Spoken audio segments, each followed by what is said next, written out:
Hi there, this is CJ Buckman, your life coach. And whenever I'm in London, I listen to Starr Radio UK right here. But guess what? You can listen to wherever you are.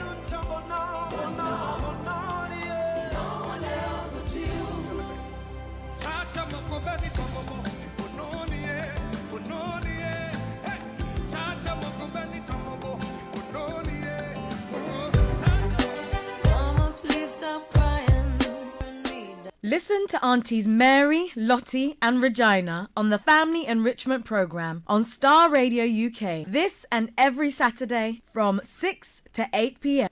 Some people are wicked because don't make it your business going about revealing people's secrets. Don't be a busybody. And some people. Today's typical family is under pressure from various directions. Divorce is on the increase. More and more of the Afro-Caribbean youth are taking to crime, etc. The Family Enrichment Programme brings together a team of qualified experts to discuss and shed light on how we can make our families better and stronger. It is said the family can do without the society, but the society can't. Listen to the Family Enrichment Programme this and every Saturday from 6 p.m. to 8 p.m. on Starr Radio UK, your favourite Afro-Caribbean radio station in London.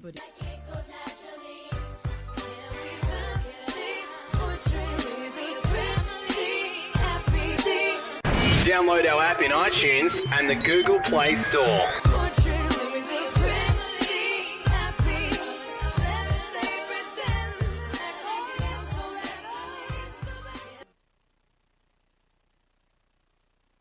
Amen. Can I share with you tonight? All right, let's go.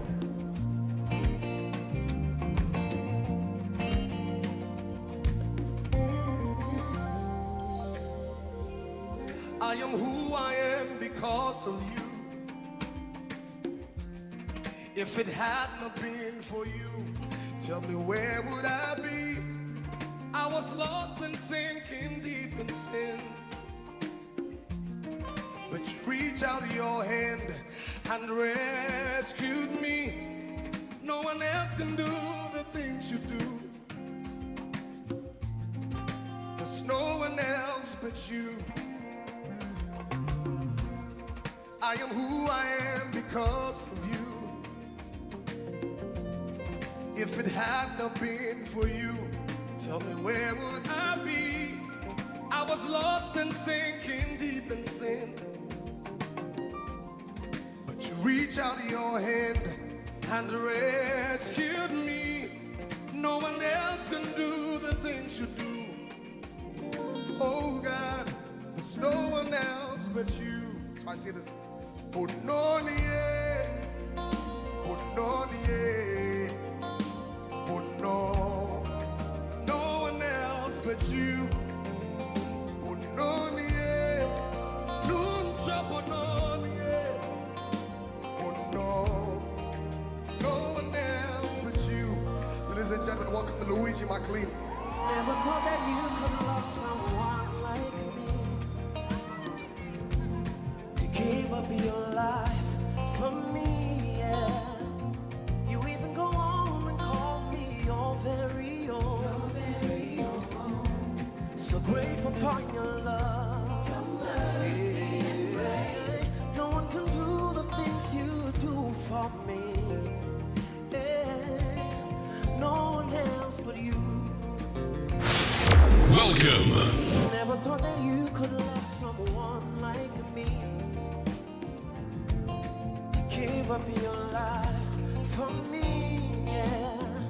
You even go on and call me your very own. So grateful for your love, your mercy and grace. No one can do the things you do for me. Oh, oh, no one else but you. Say, no, no trouble, no, no, no, yeah. No one else but you. Moko moko beni tamo, no, oh, no, yeah. Oh, no, yeah.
In your car, at work, at home, on your online, smartphone, on mobile, soon on DAB. This is Starr Radio UK, the leading African Caribbean radio station.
welcome. All around the world.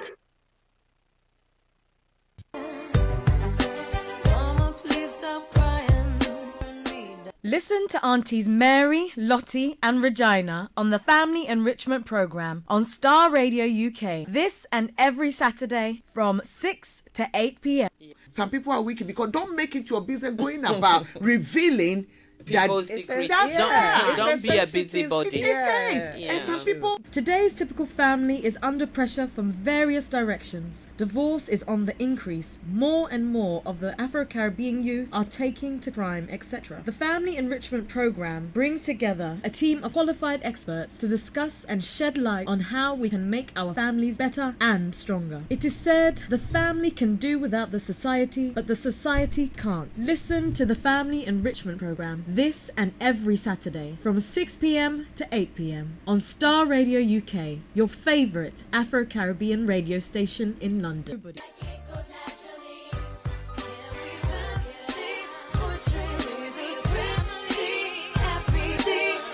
Download our app in iTunes and the Google Play Store.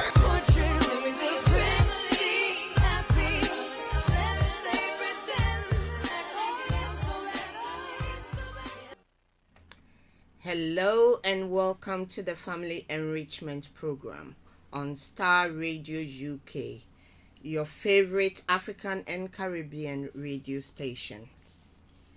This is the program that aims at putting spices in your family life to make it richer, fuller, and to bring about a positive impact. Our aim is to make our family lives enjoyable, not endurable. You want to feel happy, quickening in your steps to get home at the end of a busy and difficult day, not hanging around corners because your home is not a pleasant place to be. So we look at things in relation to families and how best we can make everything positive and enjoyable. This is last 2 weeks we discussed depression. I'm Lottie, your host, and with me in the studio is Auntie Regina, my co-host. We may be lucky to be joined later on by Auntie Mary, who is busy somewhere this evening. So once again, thank you for tuning in and thank you for your continued support. Hello and welcome to all our listeners. We are continuing with depression this evening because mental health, as we said the last time, has been in the public domain in recent months. We have the young royals talking about it. We had an ex-footballer, Clark Kyle, talking about his battle with depression on Lorraine 2 weeks ago. And just this week, we've had also Stephen Colgok talking about his battle with depression as well. We've had celebrities talking about their battle with depression as well. We have somebody like what's her name, Catherine Zeta-Jones, who suffers from bipolar. And during the research, I realized that even Brad Pitt has had his share of depression. So it goes to show that depression is no respecter of person. It doesn't matter your background, your academic qualifications, your profession, how much money you have. Otherwise, we'll have somebody like Robin Williams, who died in 2014, who was also suffering from depression to take his own life. So it can affect anybody, anyone as well. So we'll go over some of the areas we discussed previously. We'll recap, and then we'll look at introducing other areas, including bereavement as well. So we said the definition for depression is a common mental disorder that causes people to experience depressed mood, loss of interest or pleasure, feeling of guilt or low self-worth, disturbed sleep or appetite, low energy, and poor concentration. Depression is different from feeling down or sad. And most people, because of the pressures of life, stress, unhappiness or anxiety during difficult times, will have some of these symptoms. But to be diagnosed with depression, you have to have 4 or more of the symptoms of depression. And we did talk about the different types as well. Mild, major, chipping, anti-Regina. So we talked about the mild, we talked about the major depression, which is the severe depression, and the extent of that. So depression is no respecter of person. The list is endless. I mean, when we share known names and we use celebrities or people who are in the public domain, we are just trying to not to sell their story, but we're just trying to highlight the fact that it's no respecter of persons. It doesn't matter your social status, it doesn't matter your background, your cultural differences. It can affect anybody and anyone. And it doesn't matter your age. It's not a disease for a certain particular age group.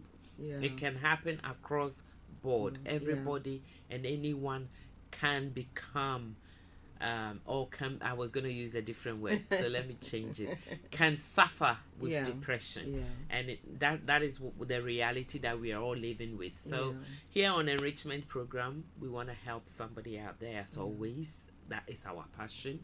We want people to get the information. We want people to understand. Mild depression, you can seek help. It can be resolved, and you will never ever have to seek help again.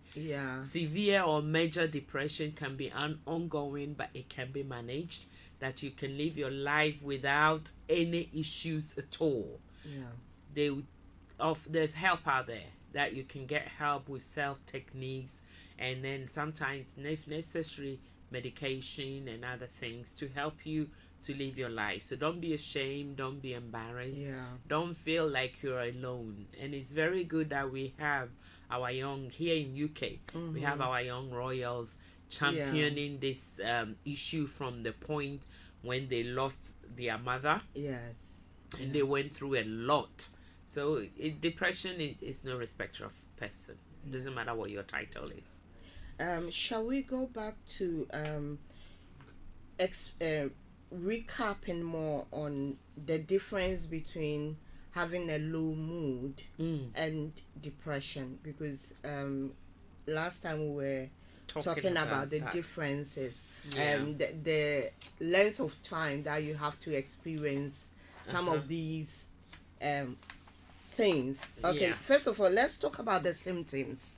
The symptoms of a recap on the symptoms, and then we can talk about the length of time that you have to have 4 or more of these symptoms before it can be classified as suffering from. Do you have that list there? Yes, I do. Okay, do you want me to go through? Yes, please. Okay, so some of the symptoms is endless, as we said. It's feeling down, upset or tearful, restless, not having enough sleep or sleeping too much, being agitated or irritable, feeling guilty, worthless, and feeling empty and numb.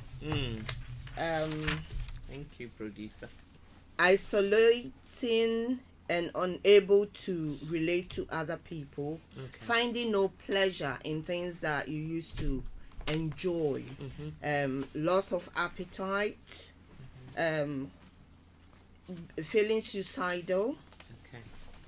So the list is exhaustive and it's endless and it's extensive, and some of these things, if you have four or more, so if lack of sleep is affecting you, if lack of self-esteem is an issue, if poor appetite is an issue, tiredness, if you're overly tired and you're feeling under the weather, that's 4 already. Then the list goes on. So when you lose pleasure, loss of pleasure, or loss of pleasurable activities, so it's not loss of pleasure as in a general thing, but what you as an individual enjoy doing, and then all of a sudden you stop doing it. Lack of sexual activity, big one. So if all of a sudden you stop doing things that you enjoy, it's key. That's something wrong, and then you become irritable. So, and then isolation is a big thing, and I think maybe one of these days we need to talk about that. It's a big window, how people can all of a sudden withdraw. It starts innocently, and as pastors and as ministers, we teach about getting rid of excess baggage and people that are not adding to your life. So we talk and encourage it in a different way. But all of a sudden, if you start not wanting to answer your phone calls, you're supposed to be at work, and then there's excuse and reasons why you're not being at work. You're supposed to be at school, uni, college, wherever you need to be at a certain time in a day. Instead of you finding yourself there, you have reasons and excuses, and then people start... You can't be bothered, or you don't even feel guilty about not turning up. Okay, so you don't even feel guilty that you are not at work. What's the big deal? Because you've got your own problems. Fair enough. No, until we know you got problems, we don't know how to help you. So when you see that gradually these things are becoming something that you are easily becoming accustomed to, adapted to, and you're accepting it as the norm, as the status quo, something is obviously not right. That's not to say that when you're tired, you mustn't get rest. We will talk a bit more today about that. But it's the excessiveness of all these symptoms in the extreme, if you like, when it goes beyond the norm. Some people are okay with 5 hours sleep and there's nothing wrong. Some people are okay with 6 hours and there's nothing wrong. But when you start to want to be in bed all day and all night with the curtains shut, the windows closed, you won't answer your call, you don't feel like getting up, basically. Not interacting with anybody. Your family can't reach you, your friends can't reach you, your employers can't reach you. There's an issue, and then that gradually then develops to low self-esteem. The mood becomes low, and then depression is obviously setting in. Yes. Okay, and something else to watch out for is low concentration. Yeah. When you are finding it difficult to concentrate. I was thinking about that today, and you know, sometimes when you get to a certain age, your memory is not so sharp.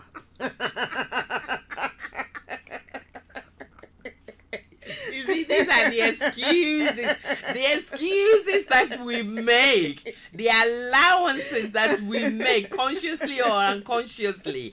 I refuse to be happen. It happens. Your mind happens. gets tired. Yeah. I hear what you're saying. Yeah. Your mind can become tired. Yes, of course your mind can become tired. But we mustn't get to a point where we think that age is affecting my mind. It can't do. My background would not let me accept that. I heard there was a discussion on one of the TV programs about menopause, and they were attributing loss of concentration as well as one of the symptoms, and I was like, oh wow. Well, So that's we another never know. topic Yeah, altogether, yeah, because yeah, menopause can do so many things. Yeah. And actually, menopause can cause depression. I'm not surprised. Some women, when they, or men, especially men, what they call the midlife crisis, it can cause depression. So sometimes it's something that we need to be aware of, because that at that stage in life, it can cause depression. And the depression that men suffer is slightly different from what women go through. Though the key thing here, and during my research I came across this information, is that because the diagnosis process is the same thing for both men and for women, men tend to get a very late diagnosis. Oh, okay. Because women, we vocalize a lot. Yes. Yeah. We express a lot. So when we go to the GP, we are not afraid to talk about what's happening. Yeah. Or And we tend to seek help early. And men avoid going to the GP. Yes, talking they do. about they do. things. They do. Yeah. So when you go, the same tool that they're going to use to find out if a woman is depressed is the same tool that they're going to use to find out if a man is depressed. So the same questions, the same approach, the same set of process. But what happens is, because men are very less able or willing to open up and tell another man that I have a sexual dysfunction. I am not getting erection anymore. I'm not. Meanwhile, that thing is eating away in his private life. He's not going to go and talk about it. I don't want to go to sleep on time. Because you see how one effect can knock on the other? Because then they are not going to bed on time. So they are staying up late. Gradually, in order for them to avoid certain things, they will introduce alcohol or some kind of stimulant in order for them to be able to avoid the issue. So then gradually things are piling up. Okay, some people may not go down the route of alcohol or other stimulants. They may just disengage. So instead of coming to bed on time, they are watching telly till early hours of the morning, or they are avoiding it. They are out with their friends. They are not at home. By the time the wife is already asleep, they creep in and maybe even sleep on the settee. Okay, so these are the problems. So when they go, they don't talk about it. Meanwhile, it's affecting them. And then gradually they mask it in different ways. And then before it's too late, that's when they then want to talk about it. Meanwhile, they could have got the help they needed a long time ago.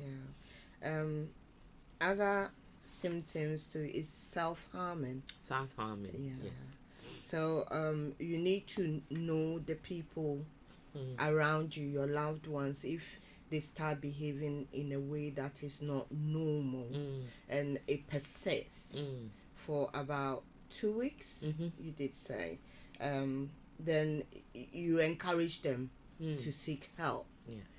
Because there is help out there, and it's not a shame to talk about, to go to your GP or to seek help when you think your mind is not functioning properly, because when our body is not functioning properly, we quickly go and get help to see how best it can be fixed. So we should get into the habit. I know it's not easy with all the stereotypes, the shame attached to if you are not mentally well, or you're suffering from depression because of all the stigma. But on Thursday, it was a day to they said time to talk, day 2018, and any place is the right place to talk about mental health. And I hope that people took opportunity. Yeah, I think it was on social media a lot. The news was also talking about it. Time to talk day. I mean, a national day set aside for people to talk and to focus on mental health. Mental health is a big thing. It's a big issue because unfortunately it's one of those diseases that you may not physically see it on somebody. It hasn't got a plaster, so you can't see someone put a plaster on them to say they've got mental health. It's not in a cast, you know, so you can't see there are no obvious signs until the disease has really taken root to the point of, if you like, the extreme. So there's a lot that as a society, as communities, we need to be aware. Sometimes it's not so much about how the person is behaving, it's about how the person is feeling. If you don't get to the bottom of what's going on, don't worry about the coating, okay? Don't worry about all the makeup which is trying to mask a lot of things. Worry about what is actually beneath all of that.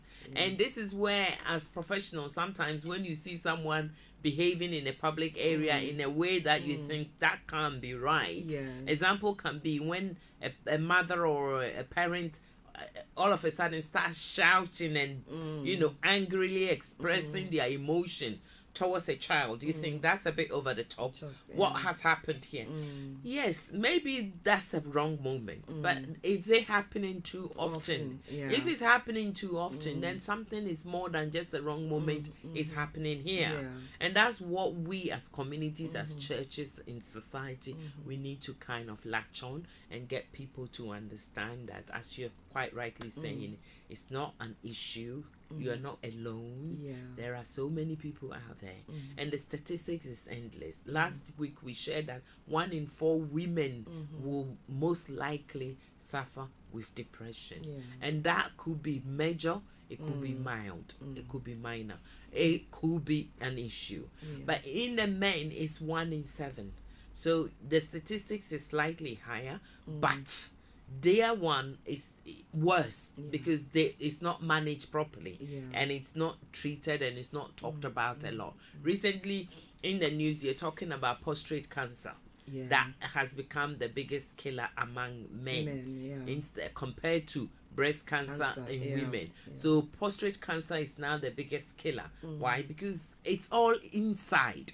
It's not outside, it's not visible. Breast cancer, you can feel the lump, you can feel the changes, you can see the symptoms very easily for you to then quickly run to the doctors. And there's been a lot of promotion about breast cancer, the pink ribbons, the pink breast cancer day, breast cancer awareness. We've talked a lot about it. Unfortunately, the same efforts or the same magnitude of input didn't go into the other cancers, and now it's become apparent that in the last 10 years or so, breast cancer, prostate cancer has overtaken breast cancer as the killer disease in men. So it's an issue. You know, these things are inside, they are not outside. If you have high blood pressure, you get the symptoms, you feel it, you will know. You know your body cannot even cope, so you easily go to the GP. The GP will quickly do some tests and they will come up with something for you. But depression, the silent killer, as is at times known, it's a silent killer, and we need to look at that and we need to get on board with that. So we talked about what leads to depression, and we talked about the fact that it's suddenly, It can happen suddenly as a result of physical illnesses. It can happen suddenly as a result or experiences of something dating back to your childhood, unemployment, bereavement, family problems. The list is endless, life-changing issues. And Auntie Lottie, this morning I was thinking about the topic. And I said we often talk about divorce, which is true, because it's such an abrupt event in our life that it can cause depression. I accept that. But what about marriage itself? I was contemplating on it. And I was thinking about it. And I read a bit and I realized, so there is an issue there as well. Because life expectations, when we talk about life expectations, you have so much enthusiasm. You have so much to look forward to. And you're eager and you want to go forward and get married and live happily ever after. But little did we know that Hollywood is not reality. Nollywood, Bollywood, whatever wood is not a reality. You know, Gollywood is not a reality. These things are just fiction. They are not the real life. So real life, you get into a marriage, you realize that, oh my goodness, wrong door. You know, when you press the door and the person turns up and you say, I'm looking for so and so, and they say, doesn't live here, and you think, wrong door. So marriage in itself can cause havoc in people's lives. Okay, if you're not a born again Christian, for example, you may get to know your partner. Some people do, some people don't. A bit better before you get married. But with Christians, born again Christians, you know, we have. I'm taking it from a different angle. Why not? That during courtship, there are certain things that you cannot do, and you cannot live together. You cannot, and you can only know a person when you live together. From a distance, you can never know a person through and through. And when you live together, then when you become relaxed with each other, enlightenment becomes a reality. Exactly. And then you realize that actually certain things are not what they seemed from a distance. And then you start, adaptation is not easy. Change may not come naturally. And then the disappointment, and that can lead, and the anxiety, the disappointment and the anxiety, and that can easily go down the wrong route if you don't have the right structure to support you.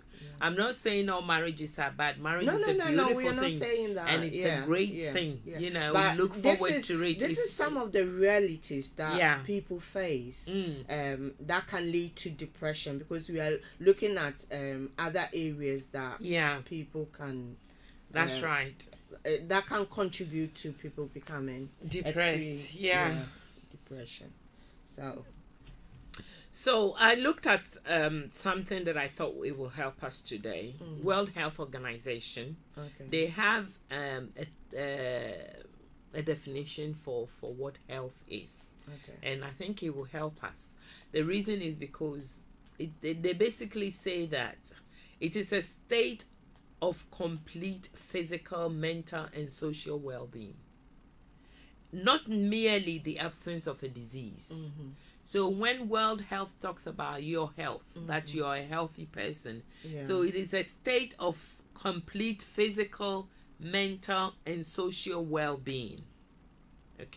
So physical well-being, social well-being, mental well-being. That is health. And that is the but not merely the absence of disease. So people may think they are healthy and they are in good health because they don't see the symptoms, or they don't have the symptoms, or they don't have the presentation of mental health illness and diseases. The symptoms are not there. They are not experiencing it, but they may have a disease which they can talk about, like the diabetes, the blood pressure, cholesterol, whatever. But mental health, if your health is not complete and free of, you know, the absence of it, then there's an issue going on there.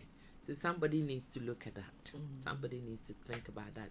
Somebody needs to get into it. Somebody needs to get into it. Somebody needs to get into it. So there are certain signs. We are talking about depression and that the way that it affects, if you like, black men. So it affects them in various ways, and the experiences are different. Let's make this clear. My experience, for example, of depression is going to be very different from your experience, Auntie Lottie. It's never going to be identical. It's not the same. Unique. We're all different. The body works differently.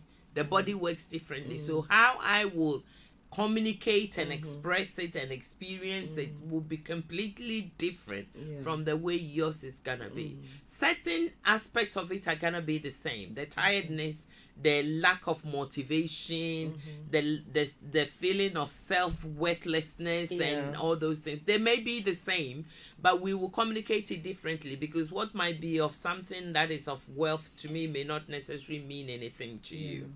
So depression affects everybody and anyone, and it affects black men as well. Unfortunately, as I said, 1 in 7, unfortunately, is likely to suffer with depression. 1 in 7 men. 1 in 7 men, as compared to 1 in 4 women. Okay, and how many did you say seek help within that ratio? 3. 3 out of 7 who seek help for depression. So we have 4 out of the 7 out there who will not seek help at all. And it's for various reasons. And one of the reasons is the ego issue, the self-esteem issue. I'm a man, I can handle everything. He-man, the strongest man issue. And therefore, they don't seek help. And it affects them. The long-term prognosis for such a person is not good. Do you think it's more likely for black men not to seek help compared to their white counterparts? According to the statistics, it is so. It is. According to statistics, it is so. I think it's a cultural thing more than anything. It's a cultural thing, because I know I lived with the black men, so I can talk from experience, not just statistics. Black men are very proud of who they are, brought up in such a manner. If you are my father, you will talk a lot about your achievements and all that, and life goes on. But when you come to retirement, or when you come to menopause, or when you come to a change in your direction, middle age group, where you've properly raised your children already, and you find yourself not doing much. Maybe you had a business, the business is closed down, and you find yourself not doing much. You are not, and even an area that can, within our society, that can cause our fathers to be depressed without even talking about it, is, as you said, you've brought up your children very well, and you expect something back, because our parents always expect something back. It's not like within the Western society that everything is down to insurance and to how you plan your retirement, etc. And you expect your children every month to send something. If you're still back in Africa and your children are abroad, you expect them to send something, and it's not coming, and it's not happening, and they are just ignoring you. That can send you into it can do because unmet expectation basically is what you're talking about, when your expectation is not met, and it happens, and we shared the issue with the marriage. When you go into the marriage and the expectation is not there, it's not met, then the disappointment, because when there's an unmet expectation, the obvious emotion expressed is anger, frustration, and then disappointment. And anger is one of the it's on the list of indicators for men. It's the third on the list of indicators of men that they have a level of depression. The extent of it, whether it's mild, major, minor, that is open to debate because I'm not here to diagnose anybody. But if these things are persistent and they are around in the circle, in that person's, you know, the area, then something is going on. That doesn't mean you don't get angry, but the consistency, the severity, and the frequency of it, and the prolonged period of time. In a day, you're angry 3 times with your wife, with your children, with your mother, with your father, with your uncle, with the dogs, with the cats, with yourself. I mean, come on, it goes on. Everything around you, you're so irritable. No one can talk to you. People approaching you are even afraid. I don't know what they're going to say. And I was thinking a lot about these things, and I'm wondering, okay, so how many people can I diagnose in the next hour? Then I said, stop. You know, I had to stop myself. Because some of these things are just, you need to take it easy, you know. But it happens. So you have an unmet need, an unmet expectation. It's key.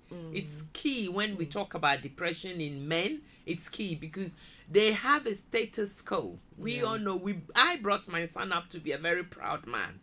In terms of his achievements, I also encourage him to look ahead with expectations. You know, I push him, not necessarily to the extreme, but I encourage him in a right way. And God forbid some of these things become unmet. The only way he's gonna know and think, oh, I failed my mom, I didn't do what my mom is, I haven't met her expectation. So then it's gonna kind of start, he's gonna ruminating, thinking about it. Things are gonna be going on in his head. He look at the paper, I don't have a job, I don't have this, I don't have that, I can't get this. The list is endless. Can't look after my family. And then all these things you're thinking about them, then it's beginning to settle. So the moment it's settling, then the only thing is you're going to be building on it. So the next time you go out there and something knocks you, then you express anger.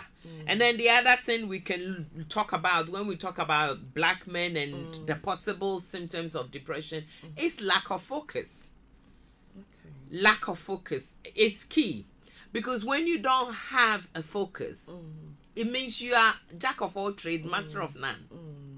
Okay, you as an individual, you lack focus. Why do you lack focus? Maybe you are still thinking about what you need to do, whatever the reasons may be, or you were doing a very good job. When we had the major depression and the previous depressions globally here in this country and globally across the world, things change for various reasons. Things change, and when things do change, it affects people differently. So some people were affected differently. Some people were affected in all manner of ways. And lack of focus is an issue.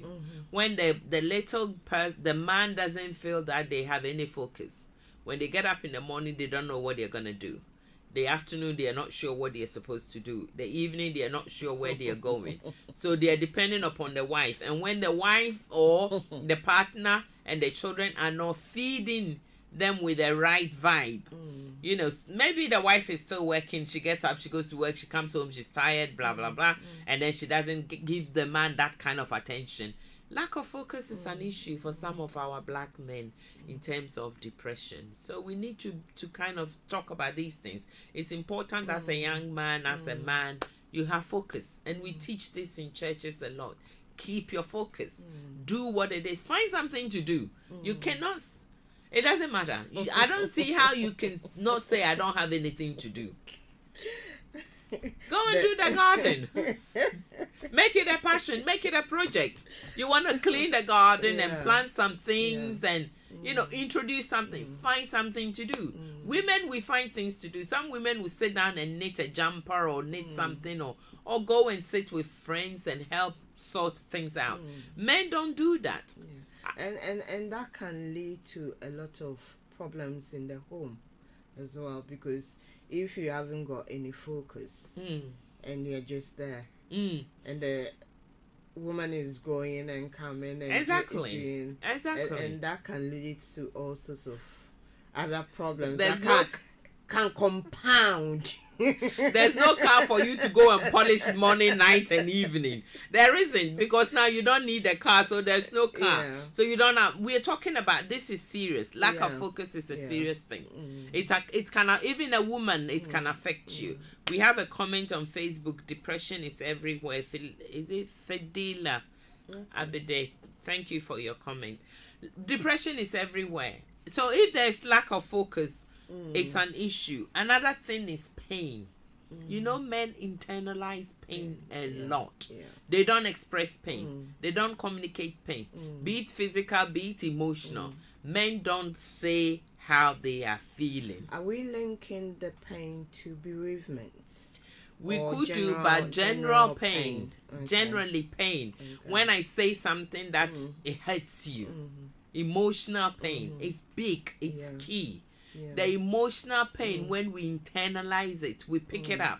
Women do it as well, and sometimes we women, we kind of fight back and we say something to counteract it. We regurgitate it every opportunity we get. So, but men, they harbor it. They harbor it. They draw it in. They draw it in. They draw it in. So pain is if someone allows themselves to go through pain upon pain, if everything around you upsets you, please readjust yourself. No, seriously, if everything around you upsets you, if everything, your children upsets you, your wife upsets you, too sensitive, way too sensitive to everything being said. Anything you hear is negative. Negativity is a big indicator. When everything, I think in our language or back home, we will say, everything is an issue. You know, there is, stiff upper lip. Okay, let me recap a bit. Okay. This is Starr Radio UK, and you're tuned in to the Family Enrichment Program. I'm Lottie, and with me is Auntie Regina, and we are discussing depression. We've tried to explain what depression is from the dictionary point of view, which is depression is a common mental disorder that causes people to experience depressed mood, loss of interest or pleasure, feeling of guilt or low self-worth, disturbed sleep or appetite, low energy and poor concentration. And we are saying that depression can affect anybody at all, irrespective of age, gender, social background, professional, the profession that you belong to. It doesn't matter who you are, you can suffer from depression. And we've listed some of the symptoms for people to look out with their loved ones, or even people you work with, and people you interact with on day-to-day basis in the church, your clubs you go to, just to be able to pinpoint these things and encourage people to seek help. And we are saying that you are not alone if you are feeling any of these symptoms, and there is help out there, and encouraging the men to seek help as quickly as possible, because if you have a physical ailment, you will not just leave it, you will seek help. You will attend to it. Okay, the numbers to call to contribute to the discussion is 0208 133 2257 or 0208 133 2258. To call from US or Canada is 001 718 303 2737. To text us or WhatsApp is 075 3966 1744. And do call in and share your experiences or contribute. We'd like to hear from you. We have a comment or a question, a contribution on Facebook. I can't see the screen for Facebook. Okay, all right. Okay. We have one here. It's the same person from previously, Federly, Abedi. She wrote something. She said, "Do they do it due to the type of relationship they have with the women? Because some men can be very vocal about how they feel." So she's asking. You know, we were talking about men don't vocalize a lot. They hold it in. So she's saying, is it because of the type of relationship they have? Because from her experience, some men can be very vocal. Okay, we are talking about I think she's referring to the few men, but generally men don't vocalize as much as compared to women. That's right. Yeah, that's all we're. I forget the exact statistics, but women have, I think, 1,000 words. Is it 10,000 words a day? And women have women have 10,000 and men have, is it 5,000 or something like that? The proportion it's not even half. It's a third. So generally, scientifically, the statistics, women, if you divide, it's the makeup of the brain, isn't it? It is. Yeah. It's all to do with the makeup of the brain. Yeah. So women, if you say women have 10% of talking, men only have 2/3. No, 2/3 of that. So that will be about 10%. So it'll be about 3-point-something% that men will talk. So low. It's very low. It's very low. So it's not necessarily the relationship. It's general something. If you find a man who vocalizes, they are very few. They are very few among the whole lot. But it's good. We are encouraging that. We wish they would talk more, but not most of them will not open up, and it's not because of the relationship. It's just the way, it's their nature. When you talk about nature, it's the way they are made up. So that is it. And the other side of that is, if you have a relationship that encourages the man to talk and open up, then that's good. It's a skill that you've acquired, so that's a good skill.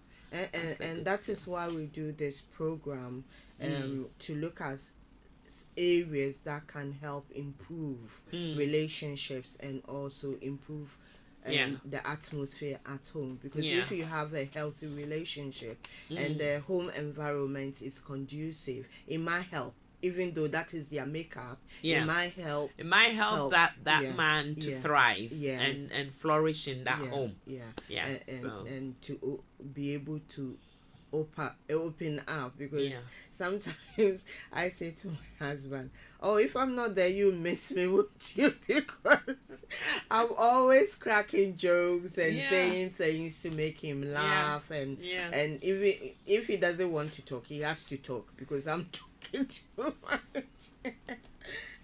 Okay, so maybe we look at a bit of the before we move on. Let's look at the depth of the depression. So when we talk about major, minor, and mild depression, so mild depression is described as limited negative effect on your life. So if it's mild, it's limited. It's not something that prolongs. For example, you may have difficulty concentrating at work or motivating yourself. So things like that, it's mild. And the minor ones are the ones, I don't know whether you want to go back and explain sadness and depression. Okay, because sadness is something that we all feel for a short period of time. So you can feel sad for a couple of days because you can articulate it to an event or something that has happened. So you express sadness that way. But when it's minor depression, it's the one that you're in and out. So over a period of time, in this 1 month, you are in and out of certain things for several occasions. So that's not just sadness. That's just not sadness. You can't articulate it to a loss of something or something that has happened. It's just generally how you're feeling. These are the things. And then the major depression is, when it interferes with your everyday life, the ability to be able to live your life peacefully and effectively. When things are interacting and affecting and interrupting and interferes with your everyday life. And you can experience this in several episodes in a lifetime. So some people with major depression, as I said before, you'll be able to seek help, get the help, and still continue to live your life. But from time to time, there might be what we call relapsing. So issues then can become overwhelming again, because life will happen. Life will happen. I can't say that enough. Life will happen. Life can overwhelm anybody and anyone at any point in time. And that can be a trigger. That can be the beginnings of things. Maybe major, maybe minor, maybe mild. I don't know. But it can be the beginning of things. And it depends on the individual, isn't it? As we said earlier on, what might overwhelm me might not scratch the surface with Exactly. you. Exactly. So everybody is different. Everybody is different. I remember last year there was a change in law that affected the way I work, and that affected me a lot. I was so stressed, so stressed. I can see from your soul. I was extremely stressed about it because I was going to lose a lot financially, and that wasn't a good thing. And I kept thinking, how am I going to cope? How am I going to meet the bills and etc. But in the long run, things worked out for itself. But within that short period of time, I was so irritable. I was so angry because of all the things that were going on in my head, and if it had not resolved, I don't know where I would be at this point.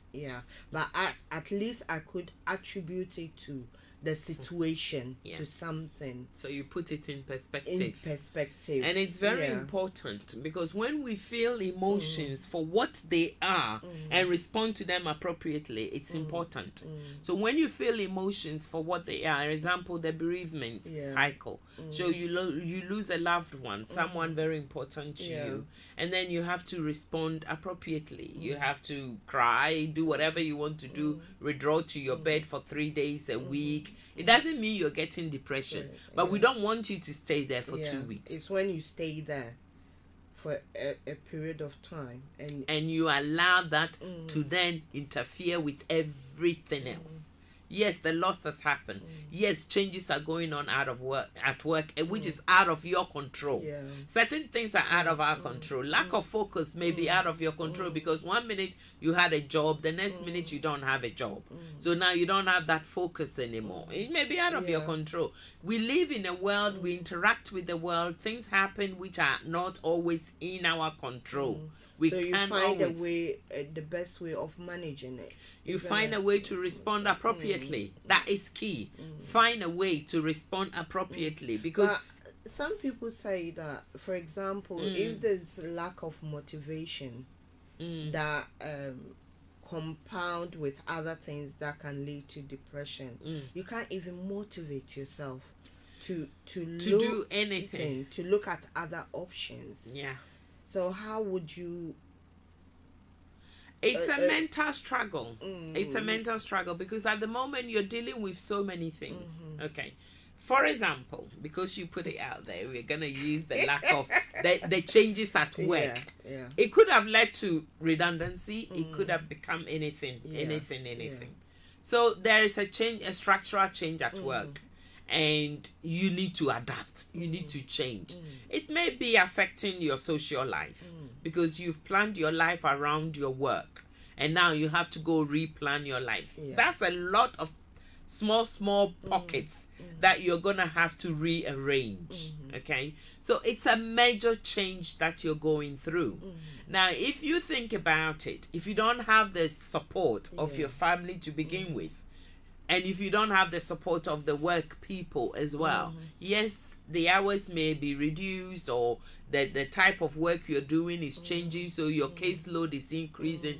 But they have to also be there to support you to manage the new caseload, because you're going from class 1 to class 2. It's a jump, and they need to be there to support you. So with the right structural support and approach to managing those things, the motivation may not be there, but at least you keep prodding at it, and gradually the lack of motivation will change to becoming motivated, because you see, when you're able to manage something, it spurs you on, it encourages you on, it motivates you on.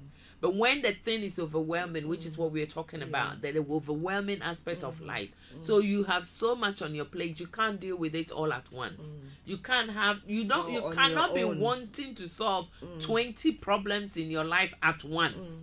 It's not possible. So which ones are the priorities? Which ones are the ones that can wait for tomorrow? Which ones are the ones that can wait till next year? And which ones that you generally have to allow time?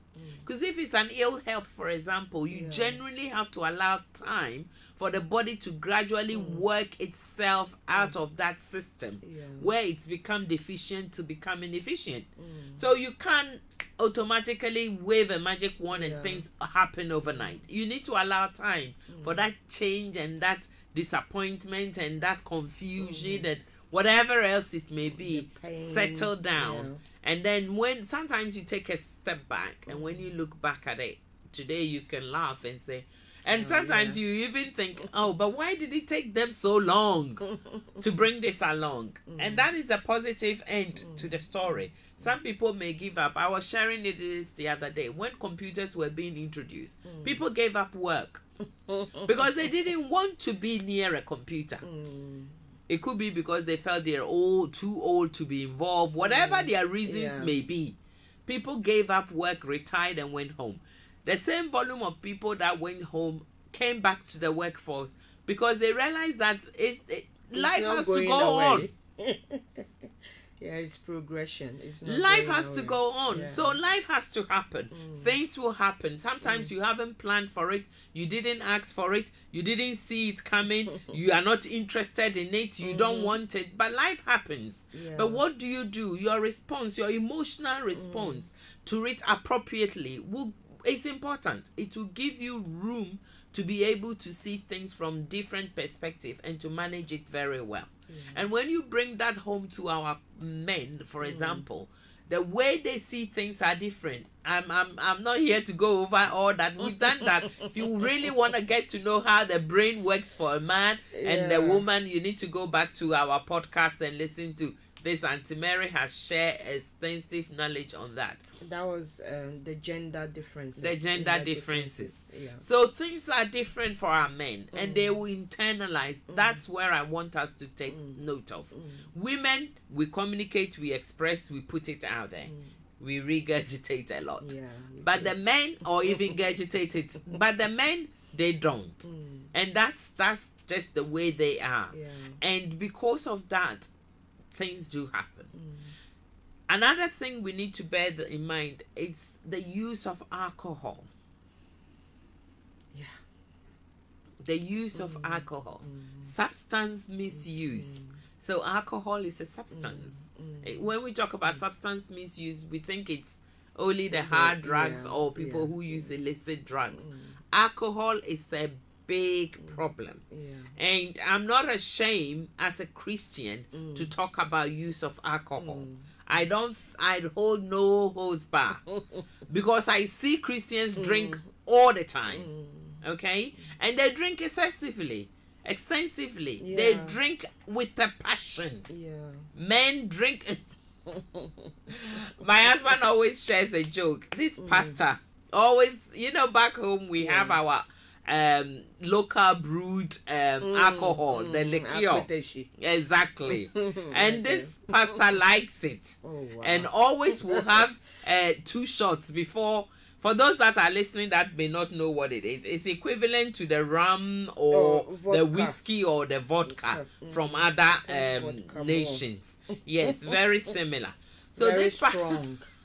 This pastor will drink a shot or 2 before going to church on Sunday. So when he's preaching and sweating and everything, you think it's all the anointing that is flowing. Fair enough. But then on this occasion, send the son, as he always does, and gives the son a flask. So when you see the son, you think he went and bought some porridge down the road, from the roadside or something. But when he went to the first shop that he normally gets it from, the woman was out of stock. Then he went to the next shop, out of stock. Then he went to the next shop, out of stock. So then the pastor has to get to church because time was spent. So eventually when the son got the drink, instead of taking it home, he knew that it would be at church. So he took it to church. Oh my goodness. Yes. So as he was here, when he approached church, as soon as the father saw the son coming, he panicked and said, "Take that thing back home. We don't drink it at church." From the pulpit. Yeah. So alcohol is something that Christians abuse as well as non-Christians. And it's an issue. Alcohol in itself is an antidepressant. So if you drink it, it's a depressant, it's a depressant. So if you drink it, it's actually giving you the option of becoming even more depressed. So alcohol, please think about the use of alcohol, not just illicit hard drugs. Those are not the only ones that can cause problems. Because a lot of the time when people are faced with difficult situations in life, they reach for the bottle. They do easily, alcohol, very easily, thinking that is going to take away the problems, make you forget. But you spend all your money, No. It doesn't. It actually adds and aids you to becoming depressed. Because the issue, it's addictive as well. It's very addictive. So you drink.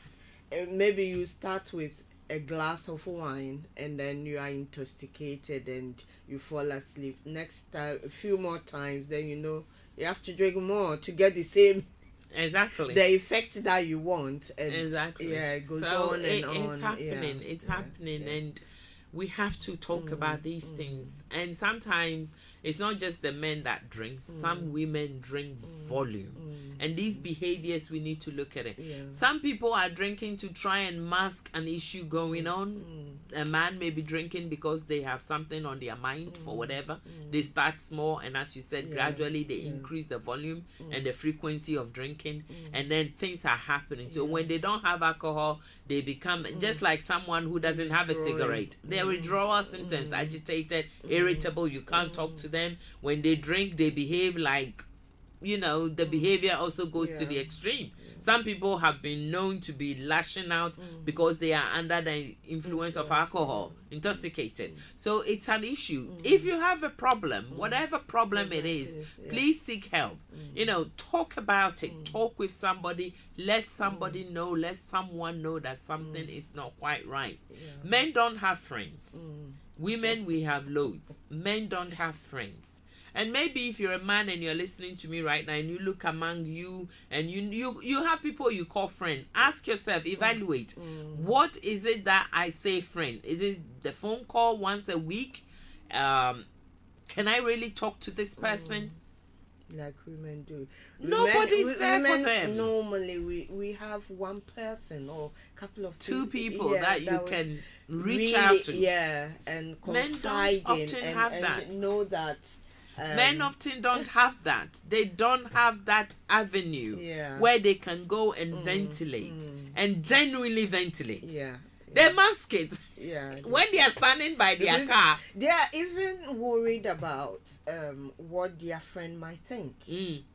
But when we feel that, I need to call Auntie Regina and discuss something that is bothering me with her, I'm not thinking how she's going to respond, perceive me to be, because I know. And it goes back to the cultural thing we were talking about, the fact that our men have been raised and brought up and indoctrinated to have certain persona, certain behaviors. So when those are not present and they are not being expressed and they are not being communicated, then you're wondering what is going on. You're wondering that, why am I different? And men like to show off. Can I say this? Yes, you can. Men like to show off. I'm talking about men and depression, so please don't lash me. I love the men. And where is Auntie Mary? She loves her men. I love the men. I'm genuinely thinking about the men, because what I'm saying is I want them to be healthy and I want them to live a long life, a fulfilled life. And we want them to feel comfortable to seek help when they find themselves in these situations, yes, so that they can be helped to come out of it. Exactly. Yeah. So men are more of them. There aren't more of them around. So when there is lack of expectation, unmet needs, unmet needs, whatever it is, unmet needs, then there is an issue. Sometimes when the need of the man is not met, and he is not able to communicate it in such a way that he can get help with that, and then he's beating about the bush, he's struggling with everything and anything else around them, there is an issue. When a man perceives that they are not thriving, they are not progressing, they are not doing very well, there is an issue. Okay. This is the Family Enrichment Program, and you are listening to me, Lottie, and Auntie Regina discussing depression. We'll take a musical break and we'll be back shortly.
only my deliverer. my deliverer. I praise you for Munyami. I praise you for Munyami. You You made made a way. Oh, thank you, Jesus. Woo.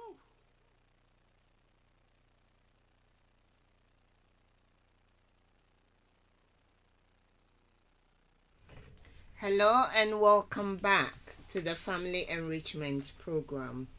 I'm Lottie, and with me in the studio is Auntie Regina, and we've been talking about depression, and we've looked at depression as a low mood that lasts for a long time and affects your everyday life. Not just that when you feel low in mood for a day or two, you say you are depressed. But if it persists for 2 weeks or more and you have 4 or more of the symptoms of depression, then you can be classified as suffering from depression.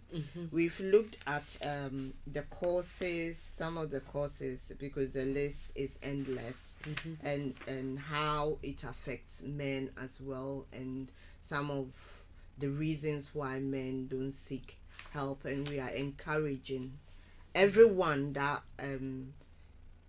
is affected by any of the symptoms to seek help, but especially the men, because women, we are more known to seek help quicker than the men, and to talk about things better than men. And we are saying that it's not because they don't want to talk about it, is especially in the black community, is their upbringing. It could be their cultural differences. Yes, cultural differences are happening, and their ego that that stops them from accepting or acknowledging that this is the way they are heading, and for them to seek help. And just before the break, the musical break, we touched a bit on alcohol, as it's a depressant in itself, and sometimes both men and women will reach for the bottle when things are overwhelming and they don't know what to do, as a way of masking or believing that it will help them forget what is happening around them, but rather it compounds. It adds to it. It adds to the situation. So, Auntie Regina, why do you think people sometimes reach for the bottle when things are overwhelming? I think it's a way of escapism. You know, it's seen as something that will help. It's easily accessible. It's not embarrassing to start drinking. After all, everybody drinks, so to speak. So why can't I go to the bottle? So it's easily available. And people feel that by turning to the bottle, you know, tomorrow is another day.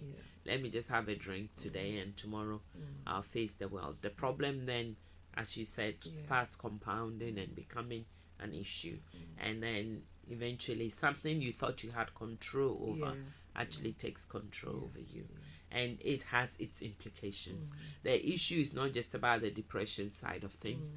When you drink too much, it can affect your perception, your concentration, the way the body functions, some of your organs. It can affect the whole system. So turning to alcohol is not a solution for whatever reason. Seek help, and as I said before, respond appropriately to what is going on emotionally. Is an issue, because depression is a medical condition. Okay, it's a medical condition. That's why it's so important for people to know the difference between depression and sadness and feeling sad. Depression is a medical condition, and like all medical conditions, you need to get a good help for it. I think we'll take a quick break, and then we'll be back shortly.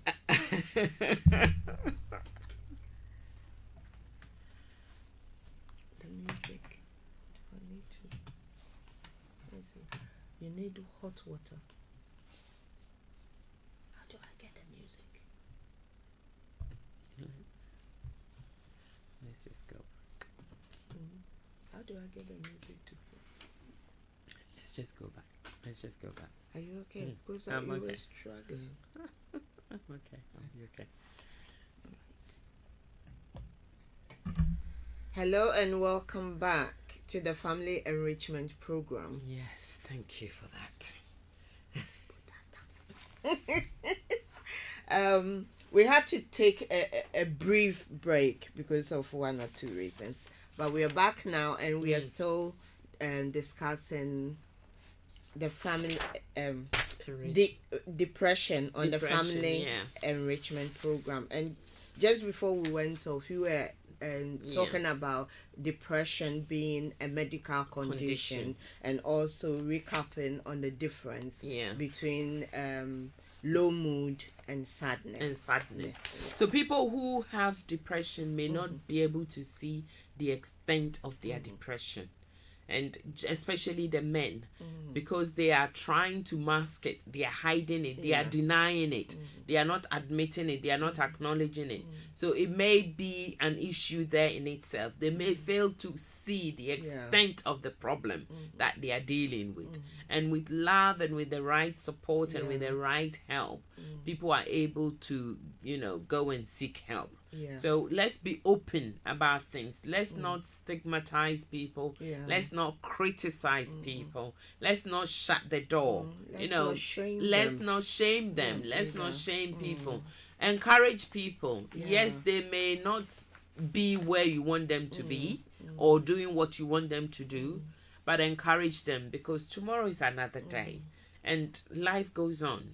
Life goes on.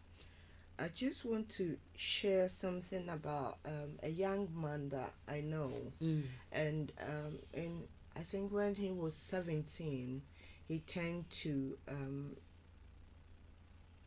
drugs. Not a hard one, but street drugs. Some of the other ones.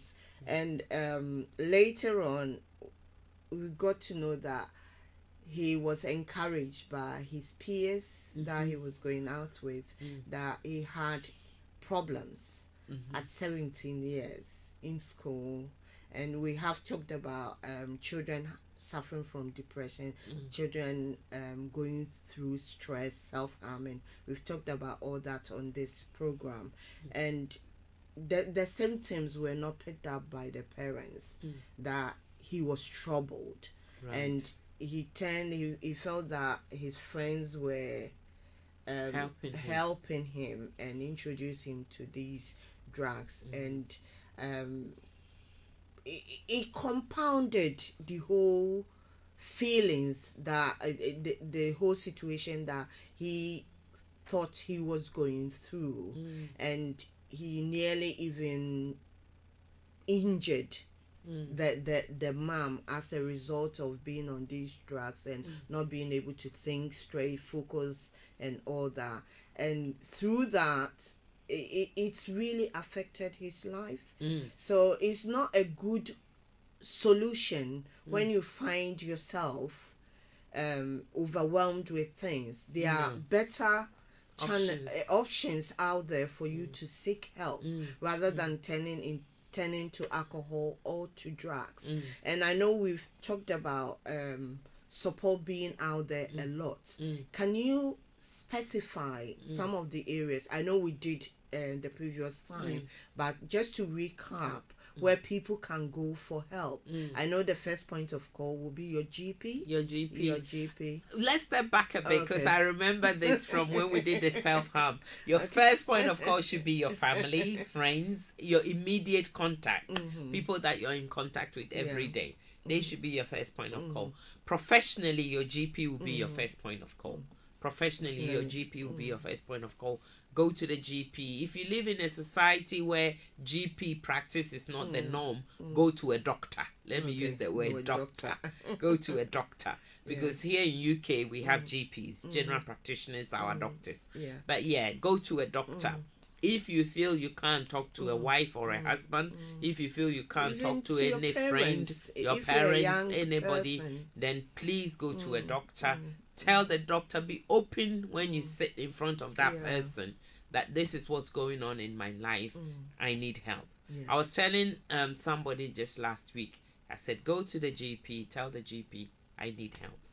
Okay? This person, unfortunately, has been diagnosed with, you know, breast cancer, and lives in an accommodation where they are paying £1,100 a month, and now going through treatment, needs help with, you know, rent payment and everything.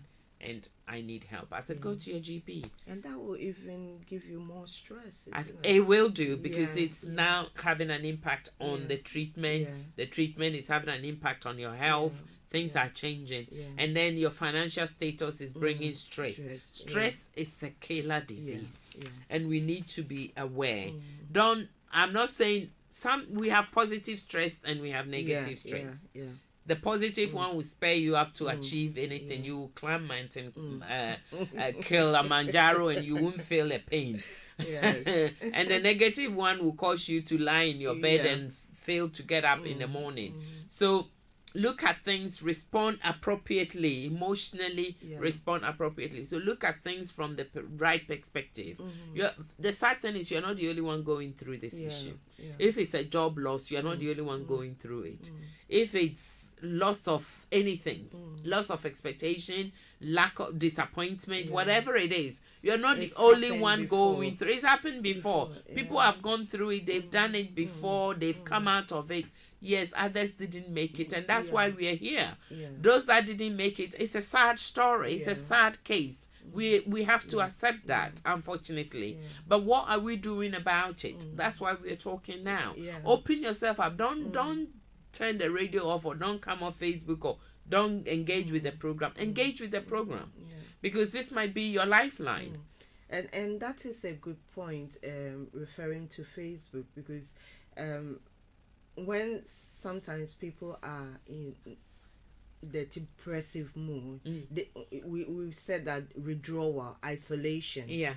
So you could have a friend, a relative that is always on Facebook, is always on social media, and then within for some time, they've taken themselves off. They are not communicating. They are not interacting. Go and find them. Go and knock on the door. What's going on? You know, try to get them to open up. It's important. It's important, because by talking we solve a lot of problems. Not by keeping quiet, not by, you know, shunning it or internalizing things, pushing it under the carpet, or internalizing it, or magnifying it out of proportion. That's the other side of it. We blow it out of proportion, and we make things that are trivial to be so big an issue. So big an issue that you think, no, nothing else is possible. We need to respond appropriately. It's so key. It's so key. And stress in life is issue. It's an issue. I mean, I don't know whether we want to introduce the bereavement part of things. I'll leave you to do that. What is bereavement then? Okay. When we lose a loved one or something dear to us, we feel pain and we grieve. Yes. And the grieving is a total response to emotional experience related to loss. So when we talk about loss, it can be not just loss of human life, but loss of things in our life, loss of our job. Because some people, their dogs are very dear to them, and when they lose their dogs, it affects them. It impacts on their lives. So it's not just about human beings. What you hold as a person dear to your heart. That's all we are referring And the reason why we want to attach this to talking about depression in black men is because black men have a funny way of expressing and dealing with bereavement. It's a known fact. You know, they deal with it differently. Not just black men, men. Yeah, I was going to say that men in general. Men in general. You hear a lot, men don't cry. Men don't show emotions. So it cuts across board. It cuts across board. But then again, when you look at it deeper, and from the lens that we are wearing this afternoon, it's even a bigger issue. Because there is no expression of grief at all. No expression of bereavement at all. Nothing there at all. You know, people just leave things unsaid. And it overwhelms them. And when it overwhelms them, denial sets in. You know, you think that, I'm not accepting it. This is not happening. So denial sets in. And when denial sets in, then that's another process. It takes a while. Anger, frustration, the shock of it and all that. So that affects you again. So look at somebody who's going through all of this. Someone listening to us may know somebody who is at the moment going through this cycle. We want to help the person not to sink down to a point of depression. Because when you go through the bereavement or the grieving process, you deny, then you get the anger, then depression. So it's not a long distance before you hit the depression. And it's okay to grieve. It's good to grieve. We are not saying it's good to grieve. Open up and grieve. Respond emotionally and appropriately to whatever is going on around you. Accept that at this stage, you are 60, you are coming on retirement. Accept it. Accept it. Hold your hands up. I'm 60, I'm coming for retirement. The problem I'll say is if you are 40 right now, start planning because 60 will soon come. Don't get to 60 and then start denying that you are 60. And don't get to 80 and start denying that I'm not 80. So prepare yourself now. Prepare your mind right now. Unfortunately, time waits for nobody. Every day we are all given 24 hours. What you're going to do in that 24 hours is down to you. What I'm going to do is down to me. But everybody gets a blank sheet at stroke of midnight. Everybody gets 24 hours. So that 24 hours is crucial. And if you are 30 right now, 40 is coming already. It's not reversing.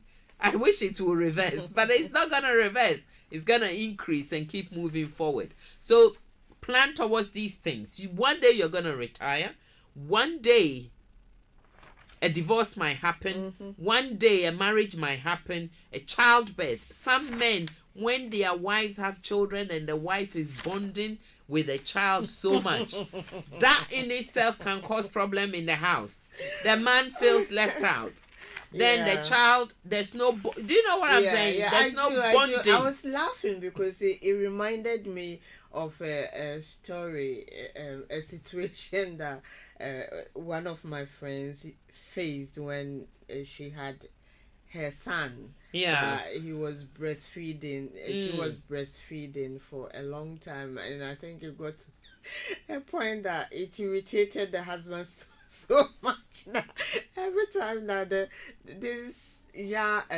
baby was breastfeeding, he would make some comments, and it just reminded me of that. I don't want to repeat on it. Okay. It can be an issue, you know, and this is life. You got married, you were expecting to have a child, you were excited when the baby was in the stomach. Now the baby is here, it's a problem. Or you got married, you can't have children for whatever reason, and that can also lead to a whole lot of issues. So respond appropriately. Things are happening every day, every week. Put it in perspective. Look at your circumstances. Look at yourself. I know we can't help ourselves but compare and compare. I know. But look at you. Evaluate yourself. Where am I right now? Sometimes it takes boldness. Be courageous enough to say I'm 60 and I'm retiring. It's true. Be courageous enough to say I'm 70 and I'm retiring. I'm 50 and I'm retiring. If you plan well, want to carry on, and they are happy with that. But others, good luck to you. I know. I can't wait. Others are not in that frame of mind Plan and don't towards want it. to Plan continue. towards it. Yeah. It's gonna so come. do what suits you, what benefits you as a person, not because somebody is carrying on or somebody is going earlier. Somebody can go on retirement earlier and still be comfortable. But you do that and it's going to affect a whole lot of things. So yeah. Be true to yourself. Be true to yourself. And enjoy your life at every stage. When the disappointment comes, enjoy it. Enjoy the disappointment, because in itself you learn something if you have the right mind frame and cap on. So enjoy your life at every stage. Look around you. I mean, go for a walk. I was reading a book recently and it said one thing that if I'm not gonna take anything from that book, one thing I must take away is I must do something new every day. Do something new every day, something you've not done before, or something you haven't done recently. So do something new every day. Every day you get up, do something new. Read something you haven't read before. Watch a movie you haven't watched before. Do something new. Listen to music you haven't listened to before. Talk to somebody smile for a change. Maybe you don't like smiling. Change that. Smile for a change. Do something new every day, because that in itself gives you satisfaction. When you look around you and say, oh, I've done this, it gives you satisfaction. It releases the right chemicals, the right hormones. It spurs you on. It encourages you. It motivates you. Don't sit around moping and all that. The 5 stages of grieving is denial, anger, then bargaining. You will be bargaining, wishing it hasn't happened. I want something this, then depression, and then acceptance. So you're going to go into depression very quickly if you stay in denial, anger, and then frustration, bargaining. You're like, it happened, it didn't happen. And you're tug of war with yourself, with all things. Accept it quickly and look for options to address it and move on. Don't turn to bottles. Don't turn to any kind of substances that are not gonna help, but they are gonna compound the issue. Something out of your control. What are you gonna do? Yeah, you can't bring the person back or that thing back. What are you gonna do? Yeah. So you look at the options available to you. What can you learn from it? How can you move on? How can you do things differently? Don't blame people for mistakes or for things that didn't go the way you planned. Don't blame people and don't internalize it. And don't dwell on it. Don't blame yourself. Self-blame is a big issue. This is my fault. This is my fault. It's a big issue. Don't blame yourself. As we've said before, you may not be in control of everything that happens around you. Things will happen for various reasons. Things can happen for various reasons. And if that is the case, don't blame yourself. Look around you. Don't blame yourself. Ask questions and find out the answers to the questions. Not so that you can feel self-pity or whatever. And don't deny it. Don't deny it's happening. If you are in debt, as we are talking, because debt is one of the life-changing situations that can lead to depression. So if you are in debt right now, go and seek help. Let people know where you are and let the help that can be offered be offered. Sometimes it's best you address these things rather than denying them, and then eventually you're gonna have to go and deal with it anyway. Make some adjustments, readjustments. I was saying, not opening your letters will make the. It's an issue. It's an issue. It's not gonna stop. It's not gonna stop. But so you look at things and you deal with them. You deal with them, and then you adjust yourself. Adjust your thinking. Adjust your approach. Adjust what's happening around you. Respond appropriately emotionally. Respond appropriately. If things are not the way they are, go and seek the right help. Don't suffer in silence and don't deny it. With bereavement as well, we're saying that if it's good to grieve, but it's when you stay in there for a long period of time, and then that can lead to depression. There are support out there for if you're bereaved. You can go for counseling, bereavement counseling. And when I was reading, I came across that it doesn't have to be an immediate loss. It could be a loss long time ago.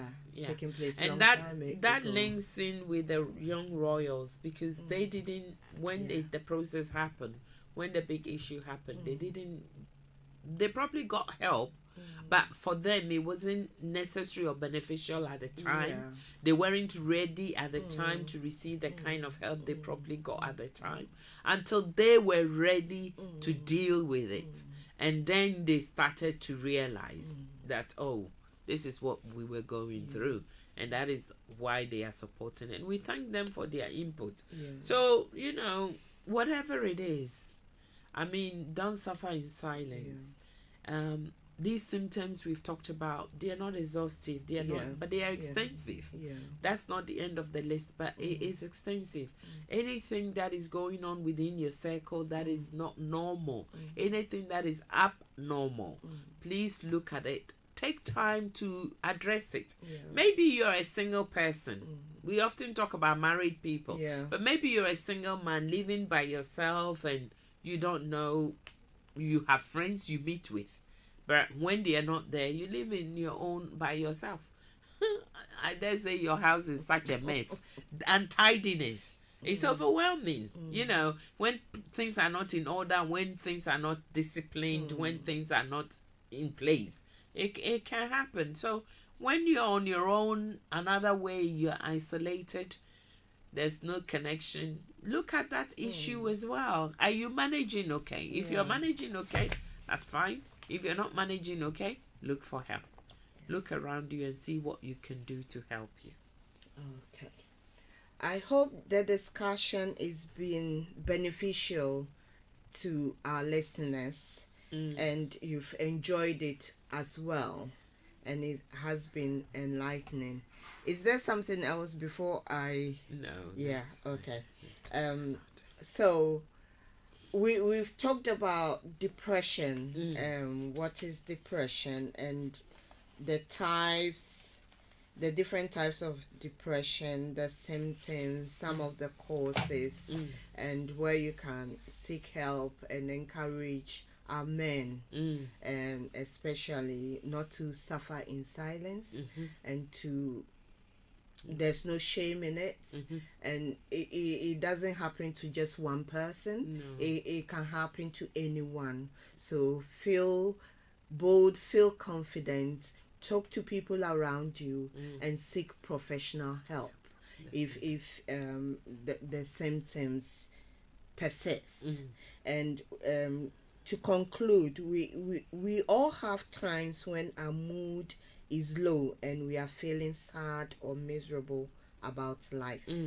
Usually these feelings pass in due course, but if the feelings interfere with your life and doesn't go away after a couple of weeks, or if they come back over again and again, it could be a sign of depression, and you must seek help. So take care, and thank you for tuning in once again, and bye bye for now. Have a blessed week.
Online, on mobile, soon on DAB. This is Starr Radio UK, the leading African Caribbean radio station.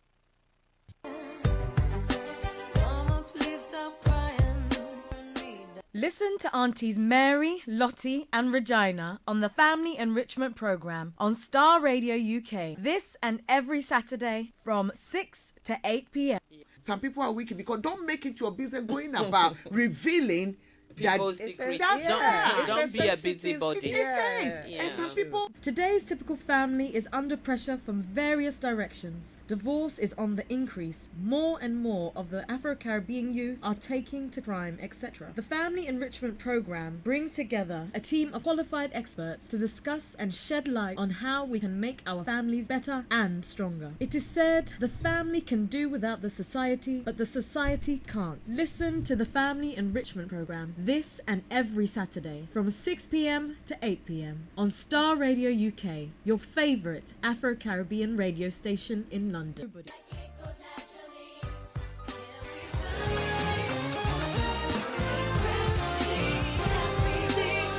Download our app in iTunes and the Google Play Store.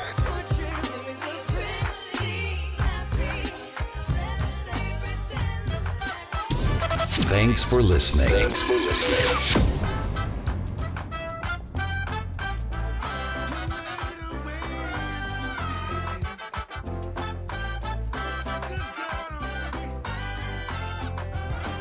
Standing here, not knowing how we'll get through this test. But holding on to faith, you know that nothing can catch you by surprise. You've got this figured out. You're watching us now. And when it looks as if we can't win, you wrap this in your arms and you step in. And everything we'll need you supply. You've got this in control. And now we know that you made a way. When our backs were against the wall and looked as if it was over, you made a way. And we're standing here only because you made a way.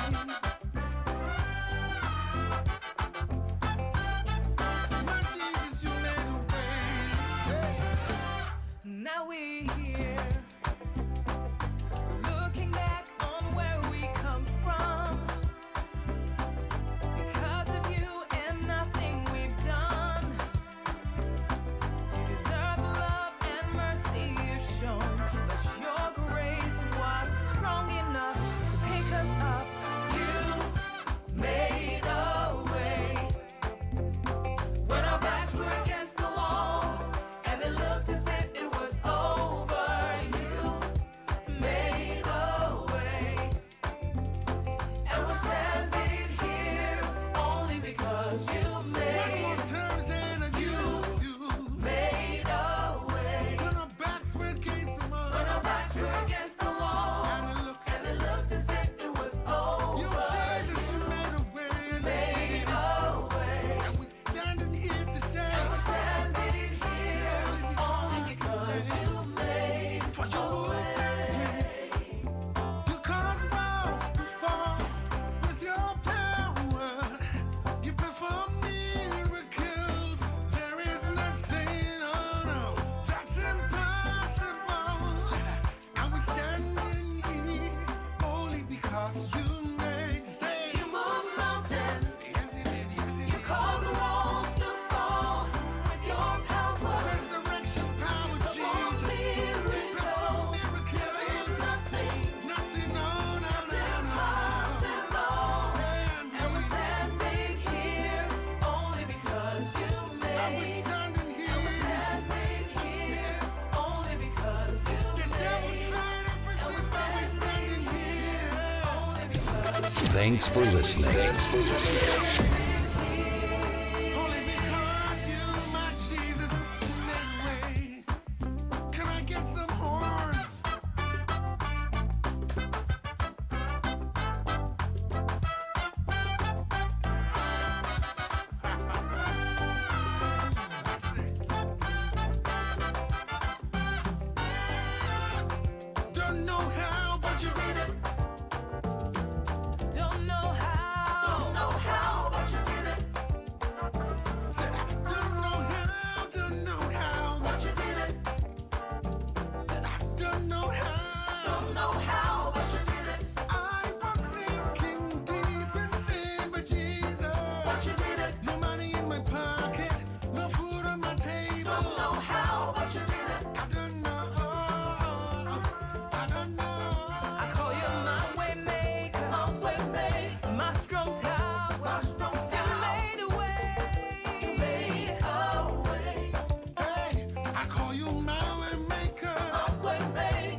Jesus.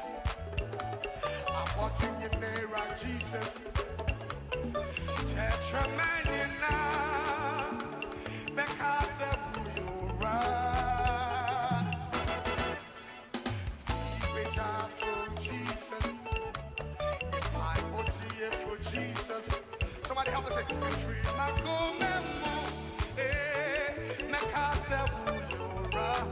Lift your hands to the Lord, say, hey, yeah, now I tell you what, it's yeah, my king and my me. Who could tell? Who could tell?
How many of you have that testimony?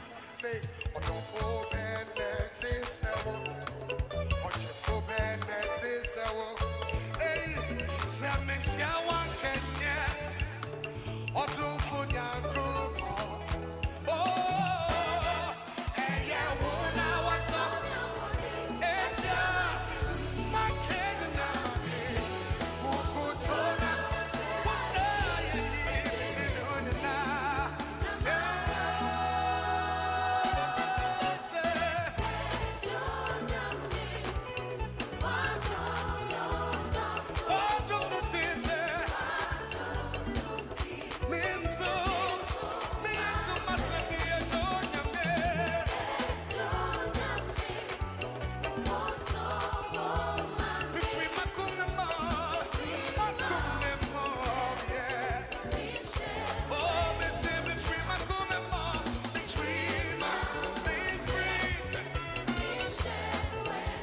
Online, on mobile, and soon on DAB. This is Starr Radio UK.